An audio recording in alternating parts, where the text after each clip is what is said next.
parents trained their darling daughter to treat me as horribly as she pleases because I am a mistake in their eyes. But karma finally struck after all these years because sister, who was supposed to be getting married, just destroyed her relationship because he just saw the way she treats me and is horrified. So he wants absolutely nothing to do with her. My parents, 50 male and 50 female, always hated me. It was made clear to me ever since I was born. I mean, I don't remember my early days, but as far as I remember, my parents hated me. I was and still am the ultimate black sheep of the family. The black sheep and the scapegoat to be exact. My sister, 24 female, is 5 years younger than me. She is the golden child of my parents and shares their sentiments about me. In short, she hates me just as much as my parents hate me. Growing up, I was neglected and later abused by everyone in the family. My parents used to beat me a lot while they never even once screamed at my sister. They never beat me enough to leave marks and I was too much of a pathetic chicken to tell anyone what was going on. Only my grandma knew the full truth and some of the family members noticed that my parents weren't treating me right. I was an antisocial kid with almost no friends, so I couldn't tell anyone at school either. All through my life, I had to put up with a lot of abuse from my parents and even my sister. June may be younger than me, but she definitely didn't respect me as her elder. She basically learned to treat me horribly from my parents and used to hit me a lot as well. I defended myself once for which I was starved for 2 whole days. After that, I pretty much gave up and just started being her punching bag. So, yes, my parents and sister were never too thrilled about me being in their lives. This is a short version, so you have to make do with this backstory. Please don't ask me to tell you everything about the abuse because I just don't want to talk about it so much. I'm not here to share my sob story. I just need some advice to see if I'm being an idiot. I think you guys can already understand when I say I haven't been in contact with my parents and sisters since I turned 18. I didn't want to be where I wasn't wanted. They didn't miss me anyway. So after getting horrible grades in college, I started working a minimum wage job and tried my best to live for myself.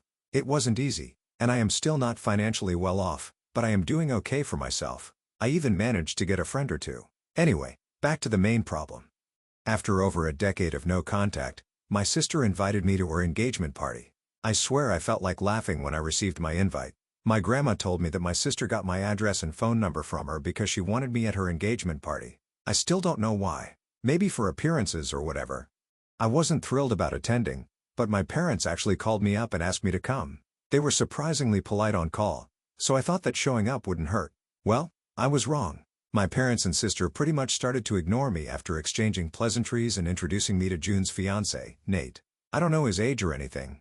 He seemed like a decent guy, and my grandma confirmed it for me. I was minding my own business and was ready to leave early since my parents and sister had almost become strangers to me after all these years. But I stayed back because Nate kept trying to talk to me. I think he was trying to get to know me because I was going to be his sister-in-law. I didn't know why because I thought that he would hate me too just like my sister. After all, he was going to be her husband. He genuinely seemed to want to know more about me and even invited me to lunch the next day with him and my sister. I just gave him a vague reply since I didn't know what to say. I was pretty sure that my sister would not want to be around me. June noticed that Nate and I were talking. She pulled me into the lawn and began screaming at me to stay away from Nate. Then she went on a tangent about how I shouldn't even think of being back in the family because the invite was just for show. She said some nasty crap about me, which I won't repeat here. Her points were that no one loved me. Everyone hated me. No one wanted me back in the family. And my favorite? I would always be the unwanted child. I always had been.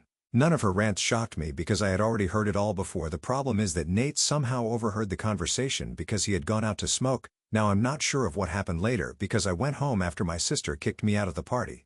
2 days later, though, my sister and parents started to blow up my phone, accusing me of ruining June's life and breaking up her engagement. From what I understand, Nate didn't like the way June treated me. He didn't say anything at the party, but after going home, they had a huge fight. Apparently, now Nate is thinking about breaking off the engagement because he has never seen this side of June before. I don't know exactly what went down, but this is what I deduced from my parents and sister's angry rants at me. Now they're trying to force me to talk to Nate and tell him that all was done in good faith. I know this sounds ridiculous, but that's what they want me to do. They want me to lie to Nate and tell him that we all love each other and are just fighting like regular sisters do. Honestly, I'm sort of beating myself up for even attending the party. I don't want to lie to anyone and pretend that my sister is not abusive. I don't want to pretend that I love my sister and she loves me. I spoke to my grandma and she's firmly on my side. She even said that maybe it would be best if Nate walked away because June definitely doesn't deserve a nice man like him. I was initially sure that I was doing the right thing by ignoring my parents and sister, but they are showing no signs of stopping the harassment. I kind of wish this would all go away on its own, but that's probably not going to happen. Their words are starting to take a toll on me. I have been having some thoughts of just doing what they want so that they would leave me alone. But then again, I didn't even do anything, and I'm being blamed for absolutely no reason. What do you guys think I should do? AITA for refusing to lie to someone and pretending that I have a loving sister? Edit. A lot of you have questions about why my parents always treated me this way. Some of you have been saying that I probably did something to make them hate me. Yes, I did something. I made the mistake of being born. I'm not making this up. My parents always tell me that it was a mistake to have me. My parents had just been married for a few months when Mom found out that she was pregnant with me. They were young and not ready to have kids. They are very pro-life, so they didn't want to get rid of me. I think my parents kept spoiling my sister and enabling her behavior because they thought it was unfair of me to ruin their vision of a perfect family. At this point, I have no idea why they thought abusing their daughter would be the best way to go about this. This is something you have to ask my parents.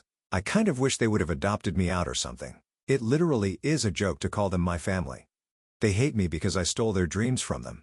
They hate me because I didn't let them have a few years of carefree life before finally settling down and planning a family. My sister was the planned kid, so they loved her more and considered her their perfect daughter. I know it's not my fault that I was born, but that reasoning doesn't fly with them. To them, I am the villain and the evil child who needed to be put in her place. Update 1. Guys, I'm absolutely blown away by the responses to my post. I knew that I was probably NTA, but the consensus is definitely overwhelming for me. Your comments have also opened my eyes to how bad things have been for me. I will admit that I have a habit of shutting down and acting nonchalant about stuff. My past and even my present are not easy to deal with, so I have a habit of bearing my emotions and trying hard to make it seem like I am unaffected by all the abuse. I am well aware that this is a coping mechanism I developed to deal with the trauma from my childhood. I just can't give in to my emotions anymore because I'm afraid of having a mental breakdown and ending up in a psych ward. I don't really have anyone to depend on, so I can't lose myself in my head. That is one major reason why I've been avoiding thinking about my family in detail. Some of you have written down some great points about how my parents had been abusive to the point where CPS should have gotten involved. I didn't appreciate you guys attacking my grandma for not taking me away sooner. She's a frail woman with a host of health issues that would make her an unfit carer for me. So if she had gotten CPS involved, I would have probably landed in foster care. Yes. She asked around. No one was in the place to take me in. I don't blame them because none of us come from rich families. My uncles and aunts have their own children and not enough money to feed an extra mouth without it affecting their finances. I don't hold any grudges against them. It wasn't their responsibility to fix my parents' mistakes. They did try to talk to my parents and make them understand that what they were doing was wrong. My parents had threatened to take me away and cut my access to them. I guess that scared them enough to not push the issue. They also punished me severely for getting the family involved, so eventually I stopped telling anyone that things were getting bad at home. I think I should take some blame for shutting down and not communicating with the extended family after a while. Anyway, I see now that I should have never shut myself down. No matter how hard it was, I should have spoken up and blasted my family to everyone they knew. I accept this, and I feel ready to slowly take steps towards the right direction. After hearing all your advice, I contacted a close friend of mine and showed her my post. Then I poured my heart out to her and, thus predicted, had a breakdown in her apartment. I begged her to help me and she did. She signed me up for therapy and promised to be with me while I confronted my demons. I will forever be grateful for her help. As for my parents and sister, they are still blowing up my phone whenever they can. I've decided to move in with my friend for some time because I don't think I can be alone right now. She has been an angel and is helping me with everything that I may possibly need. There is just one thing that has been bugging me a little. June's fiancé has been texting me and begging me to meet up with him. June told him that he should hear the truth from me because he was making a big deal out of everything. I think my sister and parents are convinced that I would do what they want and make up stories about how June's treatment of me is just sisterly love. Honestly, I don't know what I'm going to do about Nate. I don't know if I should just block him and move on or meet him and tell him the whole truth. Mentally, I'm still a mess, so I don't trust my decisions right now. Maybe you guys can help me out with this one update too. I heard you guys loud and clear. I get it. I need to talk to Nate. He needs to know what kind of woman he is going to marry. There's always a possibility that what happened with my parents may happen to them. I'm almost 100% sure that June would end up abusing their kid just like my parents did because it's all normal and justified in her eyes. There's also the fact that Nate is actually a good guy and doesn't deserve to be with a cold witch like my sister. I really fought things through and decided that it would be best to meet up with Nate and tell him everything. I want to do it before going to the therapist because I'm pretty sure I won't be mentally stable after I let it all out to my therapist. At least right now, I can still pretend to be indifferent and speak facts without being an emotional wreck. I've already texted Nate and arranged a meeting with him. I've also saved all the texts that my sister and parents sent me so that I could show Nate. I don't think he would refuse to believe my story, but it's always nice to have some backup proof. We are going to meet tomorrow as per his request, and I will be taking my friend with me. She will sit far away and only intervene or get involved if I end up having a breakdown or something.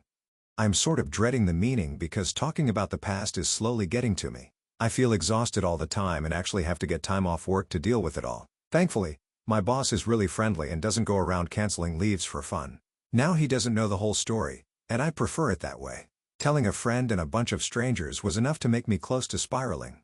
I don't want my work to know about my sorry life too, so for now, they will be in the dark. As for Nate, I hope I have the strength to tell him the whole story so that he can save himself from marrying my demon sister. Update 3. I met up with Nate last night. It wasn't a calm, peaceful, and collected conversation. I actually expected to go a little nuts, but not to this extent. Releasing pent-up anger and frustration isn't a great feeling. It gets ugly and messy, and that's exactly what happened in yesterday's meeting. When I went to talk to Nate, I could tell right away that he looked like hell.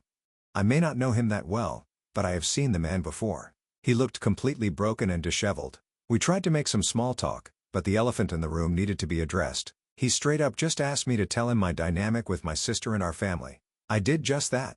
I told him everything. I tried to keep a straight face as I told him the whole story of my life right up to that day. June and our parents hadn't stopped messaging me and harassing me. I showed him all the texts and let him go through my chats with them. It took a good 3 hours for us both to collect ourselves.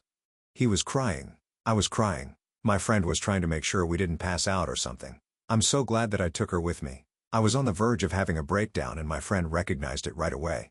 She intervened and calmed me down so that I wouldn't end up losing my mind. Nate was pretty concerned about me too and kept telling me that I didn't have to pressure myself to tell him everything. But I don't know, guys. It was good to get it all out. Maybe it even prepared me a little for what I may face in therapy. Besides, I needed to tell Nate everything so that he could make his own decisions. It was an awfully difficult conversation. Nate told me that he had no idea just how bad things were. June always told him that I wasn't around because I was too busy with work and other commitments. He had no reason to suspect anything. My parents had been extra sweet to him, so he had absolutely no doubt that they were good people. That was all until the engagement party. Nate said that it was pure luck that he heard our conversation, but he is glad that he did. Ever since that day, he had been questioning if the woman he fell in love with was even real. He actually asked for some space from June, but she blew up at him at that. June kept telling him that he was overreacting and that sisters are mean to each other all the time. Thankfully, Nate didn't buy any of it. He is a single child, but he has a bunch of girl cousins who also have sisters. He has never seen anyone be so downright nasty to their sister before. Unlike June, he actually has empathy and the emotional capacity to differentiate right from wrong. Nate has tried hard to make June tell him the whole story. When she kept gaslighting him, Nate decided to call up my parents and try to find out what was going on. My parents, of course, said the same thing as June and even tried to tell Nate that I must have said something awful to June to cause trouble. My oh-so-loving parents painted me as the selfish, pathetic, drama-loving girl who ruins everything because I'm jealous of my sister. Nate still didn't believe them, and that's when he contacted my grandma, who told him the truth. He was absolutely appalled and immediately told June that the wedding was off. She raged and cried and was in hysterics. She kept telling him that he was overreacting. Grandma was lying because I was her golden grandchild. Nate was so confused and overwhelmed by everything that he didn't know what to do. Then my sister stupidly gave him my phone number and told him that he should ask me to explain everything. My sister, of course, expected me to tell him what she wanted me to say, so she encouraged him to talk to me. She had no idea that I would outright say no to her and my parents' demands. I didn't bother correcting her delusions after a few replies on my end, but then I had already made this post and knew what I needed to do. I didn't tell Nate about the post, but I told him everything else that had been going on. My friend filled in the gaps when I couldn't speak anymore. At the end of the meeting, both Nate and I were too emotionally drained to talk about what would happen next. After I came back home, Nate texted me and told me that he would be leaving my sister for good. Calling off the engagement wasn't enough. He wanted nothing to do with a woman who was so evil from the inside. I haven't received any angry texts from my sister and family yet, so I'm assuming that he hasn't gone through with his plan yet. For now, I'm going to lay low and work on getting my emotions back in order. I know that things will get really ugly in the next few days, so I need to brace myself for that. I may not be quick to make an update, and I hope you'll excuse me for it. Update 4. Hi there. I am alive and still passing off as a functioning adult. I'm so sorry I couldn't come back sooner for an update. As you can tell, a lot has happened since my last post. I knew that I would need time to come back with an update, but I didn't think that I would need 3 whole months for that. Today has been one of my better days, so I thought maybe I should come here and make an update. I really appreciate all the comments you left on my post. They really warmed my heart and kept me going even when I was in the worst part of my life. I think you all would be happy to know that things are finally looking up for me a little, but good things come with a heavy price. When I made my last update, Nate hadn't spoken to my sister about ending their relationship. He did that just 3 days later. He wanted to move his important things to a safe place before breaking off the relationship. He was making arrangements because at that point, he was scared that my sister would turn violent and aggressive among other things. He was absolutely right about that. Thank God he went to a safe place before breaking up with June. Nate had moved to a friend's house with his important documents and stuff. He then called my sister and told her that it was over. She did not take that well. First, she cried and begged him not to leave her. Then she told him that she would do anything to win him back and even start treating me better, if that's what it would take to make him stay. When Nate didn't entertain her pleas for reconciliation, June went absolutely crazy. I'm not exaggerating one bit here. June literally became crazy. She sent him videos of her trashing the house, destroying whatever Nate couldn't take to his friend's house. Then she started to show up at his friend's house to find him. She even frightened them when they told him that Nate wasn't with them. June went to his parents' place and created a scene so bad that the cops needed to be called. She got off without a warning, but she didn't take it seriously at all.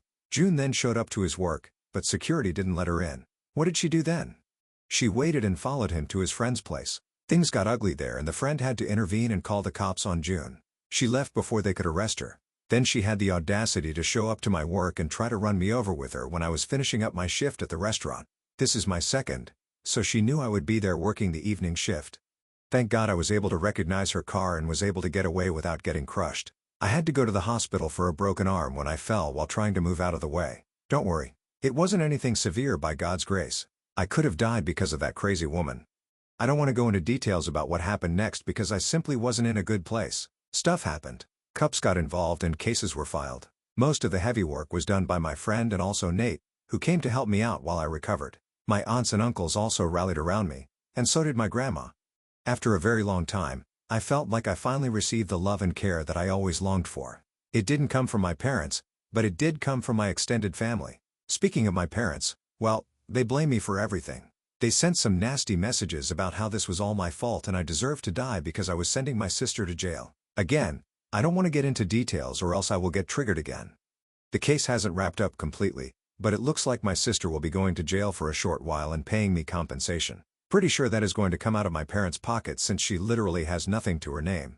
My extended family pretty much cut them off and my grandma disowned them for good. My parents tried to come at me for this, but thankfully, I had restraining orders in place by then. Things were really ugly for me for the first 2 months because dealing with this all was just exhausting. I went to therapy and I'm still seeing a psychiatrist for my trauma. But you don't need to worry about me too much. I'm actually doing much better now. Yes, there are days when I feel completely hopeless and depressed, but I am learning to deal with it in a healthy way. I must say that my roommate has been my rock through this. Also, credit where it's due. Nate has been helping me out a lot and being extremely supportive right now. He has his own restraining order against June, so he has nothing to worry about on that end. He has a good support system too, which is nice for him. So, yes, everything that could go wrong did go wrong, but I came out with minimal damage. I will forever be thankful for that. I've been thinking of moving away, but I really don't want to be away from my grandma who is not in the best health right now. All this has taken a toll on her health as well. That's the update I have for you. I won't be coming back with more updates because I'm hoping things will be calm from now on. I am doing my best to move on, so I needed to say a final thank you to all of you who made this possible. I've taken all your advice and will be keeping it with me for the rest of my life.